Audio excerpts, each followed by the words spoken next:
नमस्कार, मैं हूं आपके साथ प्रदीप आजाद। यूं तो शहरी सरकार यानी नगर निगम और नगर निगम को लेकर कई मर्तबा कई बार कई शिकायतें मिलती हैं। कभी एसीबी की छापेमारी होती है, कभी यहाँ के जो पार्षद जो होते हैं वो लोग, उन लोगों का एक सीधा सा आरोप ये होता है कि उनकी कोई सुनवाई नहीं हो रही। और अक्सर इस तरह की बातें जब होती हैं कि बोर्ड अलग पार्टी का होता है और पार्षद अलग पार्टी के, लेकिन अगर बोर्ड भी भाजपा का हो, पार्षद भी भाजपा के हों और फिर उनकी ये शिकायत कि नगर निगम, जयपुर ग्रेटर नगर निगम में उनकी कोई सुनवाई नहीं, ना तो विकास कार्यों में उनकी कोई सुनवाई, अधिकारी उनकी नजरअंदाज किया जाता है और यहां तक कि जब बात ग्रेटर नगर निगम की मेयर तक पहुंचती है तो वहां भी कोई खास तवज्जो नहीं दी जाती। आखिर ऐसा क्यों होता है, वजह क्या है और किस तरह से पीड़ित होते हैं यहाँ के पार्षद, इसी पर बातचीत होगी। और बातचीत के लिए हमारे साथ मौजूद हैं जयपुर ग्रेटर नगर निगम के वार्ड नंबर 50 की पार्षद संजू चौधरी जी। संजू जी, क्या समस्या क्या है आपकी और क्या मांग है जो आपकी मांग पूरी नहीं हो पा रही है? मेरे नगर निगम से यह बातचीत चल रही है, जब 14 महीने से मैं पार्षद बनी हूँ, जब मैं नगर निगम में कोई भी शिकायत लेके जाती हूँ तो मेरी कोई सुनवाई नहीं होती है। सबसे पहले मैं लेके जाती हूँ रोडों के लिए, खड्डे होते हैं, जनता मेरे पास आती है तो मैं जनता को क्या जवाब दूँ। मैं नगर निगम जाती हूँ, मेयर साहब तक भी जाती हूँ, सभी अधिकारियों तक भी पहुँचाती हूँ, पहले कोई मेरी कोई बात नहीं सुनते हैं। तो फिर बाद में 50 लाख रोडों का बजट पास हुआ है तो 50 लाख रुपए, हाँ, सड़क निर्माण 50 लाख, हाँ, सड़क निर्माण का बजट 50 लाख पास हुआ है। उसमें मेरे कुछ काम नहीं करवाए, ओनली कच्चा करवाए रोड पर, अभी तक तो डामर भी नहीं डली। और पार्कों के लिए 5 लाख का बजट पास हुआ है, तो मेरे पार्कों में भी नहीं तो पेड़ पौधे लगाए जा रहे हैं, नहीं झूले लगाए जा रहे हैं, नहीं कोई लपस पिट्टी, कुछ भी नहीं है, कुर्सियां कुछ भी नहीं है मेरे पार्कों में। उसके लिए भी मेरे कुछ काम नहीं हो रहा। फिर भी मैं मेयर साहब के लिए पूरे अधिकारियों के पास में सभी से बोलती हूँ कि मेरे कम से कम मेरे कॉलोनियों के अंदर हमारे ट्यूबलाइटों तो लगा दूँ। तो मेरे वार्ड भी बहुत लंबा पड़ता है, जैसे कनकपुरा, मीणा वाला और रंगोली गार्डन, तो उसमें मेरे जाके देखो तो इतनी गंदगी है कि आप देखे नहीं जाती। फिर भी हमारे जाते तो अधिकारियों को फ़ोन करती हूँ कि हमारे वहाँ पोल पर ट्यूबलाइटें खराब है, उनको सुधारना है, तो उससे जवाब देते थे। दूसरे दिन वापस कॉल करती हूँ तो कि वो तो हो गया, वापस रिप्लाई कर देते हैं कि आपका ट्यूबलाइट तो ठीक हो गई, फिर उसका कोई ठीक नहीं होती है वो। फिर बाद में कल सुबह हमारे ट्यूबलाइटें लगाने हुए हमारे वार्ड में आए, तो मैं वहाँ पूछी तो अधिकारी ऐसे बोलते हैं कि ट्यूबलाइट कहाँ लगानी, किसी पोल पर लगानी। तो भी एक पोल पर तो उसने ट्यूबलाइट लगा दी और दूसरे पोल पर ट्यूबलाइट लगाने के लिए हमने बोला तो उसने बोला कि हमको 47 लाख रुपए चाहिए, 47 करोड़ रुपए चाहिए हमारे नगर निगम से बाकी चल रहे हैं। तो मैंने ऐसे बोला कि आप प्रतिनिधि से आप पैसे लोगे तो फिर आप मैं खुद ही काम करवा सकती हूँ, आप अगर मेरे पास पैसे लेती हो तो मेरे पास पैसे कहाँ हैं। तो उसने ऐसे बोला कि लाइट लगाने के उन्होंने आपसे 47 करोड़ रुपए मांगे हैं। कौन लोग हैं ये जो मांग रहे हैं आपसे? ये धीरज जी। ये कौन है धीरज जी?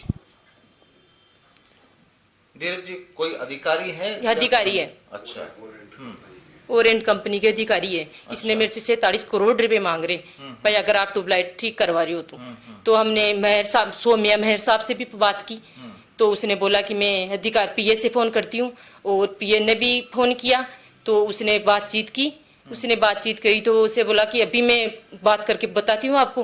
तो मेरे से बात करके उसने बोला कि अब कोई पैसे ऐसे नहीं देना इससे, आप तो ऐसे ही ट्यूबलाइट ठीक करेंगे। तो मैंने ऐसे बोला कि हमको तो मेयर साहब ने मना कर दिया भाई, कोई पैसे ऐसे नहीं देना। तो दीपक जी ने भी ऐसे कहा कि नहीं, पैसे ऐसे नहीं देना इनको, ऐसे ही ठीक करेंगे। तो वैसे बोले कि पैसे नहीं देगा तो आप दो या मेरे को तो निगम से डराओ, मेरे को तो 47 करोड़ रुपये आपसे मांग रहा हूँ। तो उसने ऐसे कहो चलो, तो उसने चले गए। वहाँ लाइट भी नहीं लगी है? नहीं लगाई उसने लाइट उस पोल पे। अच्छा, जब इतना लंबा वक्त हो चुका है, 14 महीने से आप वहाँ पर पार्षद हैं, आप भी भाजपा से हैं, आपका बोर्ड भी भाजपा का है, तो वहाँ की पब्लिक जाहिर सी बात है कि वो लोग भी आपसे नाराज रहते होंगे, उनका गुस्सा भी आपको झेलना पड़ता होगा। रोज की कहानी है ये तो। रोज हमारी जनता हमारे घर आती है, रोज हमारे से झगड़ती है कि आप काम करोगे, हम कराएंगे, आपको प्रतिनिधि हम बना के भेज, आपने पार्षद बना के भेजा है यहाँ, फिर भी आपने हमारा कुछ भी काम नहीं कराया। 14 महीने निकल गई तो हम जनता को क्या जवाब दें।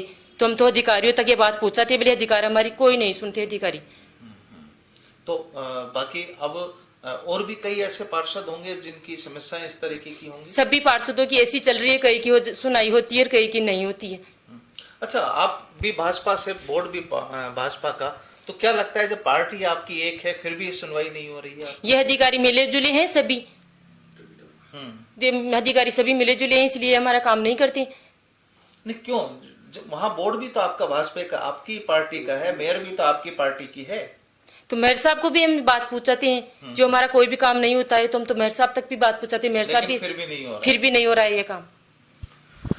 तो बिल्कुल वाकई एक ये बड़ा सवाल ये है कि जब दोनों ही बोर्ड भी भाजपा का है, पार्षद भी भाजपा की है, लेकिन इन सब कुछ के होने के बावजूद भी पैसा भी अलॉट होता है लेकिन काम नहीं होते, और इसका खामियाजा आम लोगों का जो गुस्सा है वो कुछ ऐसे ही पार्षदों की कहानी है, ऐसे ही पार्षदों को यहाँ पर भुगतना पड़ता है। और जिस हिसाब से एक रोचक बात ये कि अगर आपको अपने उस इलाके में लाइट लगवानी है तो जिन कंपनियों का या जिन ठेकेदारों का जो पैसा नगर निगम में बकाया है उनका भुगतान, सवाल ये कि वो 47 करोड़ रुपए का भुगतान क्या वहां की पार्षद करेंगी या ग्रेटर नगर निगम के अधिकारी करेंगे।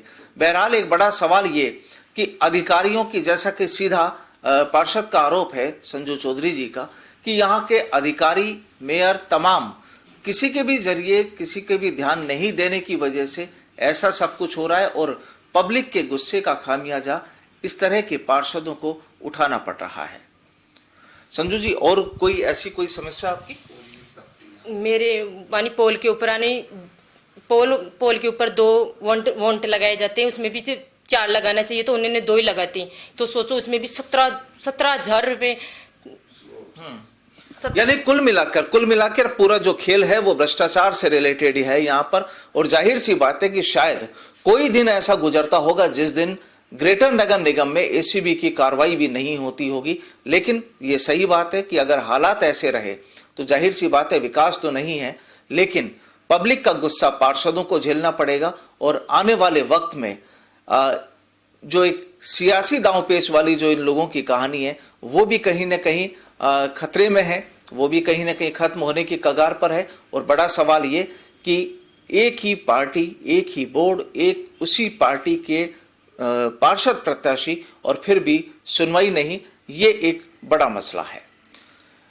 नमस्कार।